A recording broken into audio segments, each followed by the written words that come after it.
Hello అందరికీ. ఎలా ఉన్నారందరూ? ఈరోజు నేను మన ఛానల్‌లో సింపుల్‌గా శాండ్‌విచ్ రెసిపీ అయితే ఎట్లా ప్రిపేర్ చేయాలో చూపించబోతున్నాను. ఇదైతే వెజ్ శాండ్‌విచ్. మనము క్విక్‌గా బ్రేక్‌ఫాస్ట్ ప్రిపేర్ చేసుకోవాలంటే ఇదైతే నా go to recipe. Maggi noodles, 2 minutes Maggi ఇట్లాంటివన్నీ అవాయిడ్ జేయాలి పిల్లలకి అని అనుకుంటే ఇదైతే పెట్టండి. మంచిగా తినేస్తారు.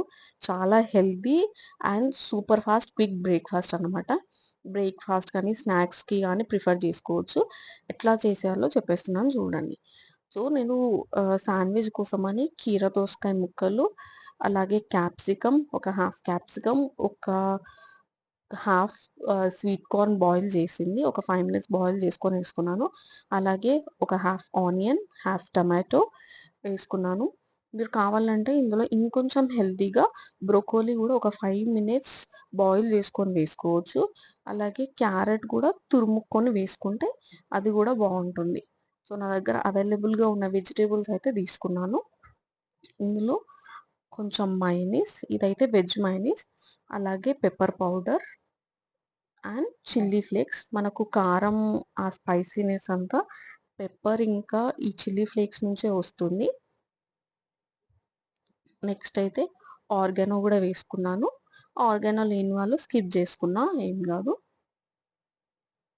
నెక్స్ట్ నేను ఇందులో ట్విస్ట్ ఇచ్చాను కొంచెం శాండ్‌విచ్‌కి. నేను టమాటో కెచప్ అయితే వేసుకుంటున్నాను. యాక్చువల్‌గా శాండ్‌విచ్‌లో ఎయ్యరు. కానీ టమాటో కెచప్ వేసి ట్రై చేయండి ఒకసారి. చాలా బావుంటుంది. ఇంకా టేస్ట్ అయితే ఇంకా బెటర్‌గా ఉంటుంది. నెక్స్ట్ అయితే నేను శాండ్‌విచ్ బ్రెడ్ తీసుకున్నాను. ఇది వీట్ శాండ్‌విచ్ బ్రెడ్ అన్నమాట. దీనికి నేను బోత్ సైడ్స్ ఆయిల్ అయితే అప్లై చేసుకున్నాను. నేను యాక్చువల్‌గా బటర్ ఇంకా ఘీ తినను. కానీ బటర్ అప్లై చేసుకోండి. నేను పిల్లలకు పెట్టేటప్పుడైతే బటర్ అప్లై చేస్తాను. నేను తినడాని కోసమని ఆయిల్ అప్లై చేసుకున్నాను. దీని మీద ఇప్పుడు మనం ప్రిపేర్ చేసుకున్న వెజిటబుల్ మిక్స్ ఉంది గదా! ఆ మిక్స్ గూడా పెట్టేసుకోవాలి. మంచిగా ఒక బ్రెడ్ మీద కంప్లీట్‌గా పెట్టేసుకొని, ఇంకొక బ్రెడ్ తోటి ఇట్లా క్లోజ్ చేసుకొని, వేడి వేడిగా పెనం మీద ఆయిల్ రాసేసి అయితే వేసేసుకోవాలి బ్రెడ్. ఇది 2 మినిట్స్ బోత్ సైడ్స్ కుక్ చేసుకోవాలి.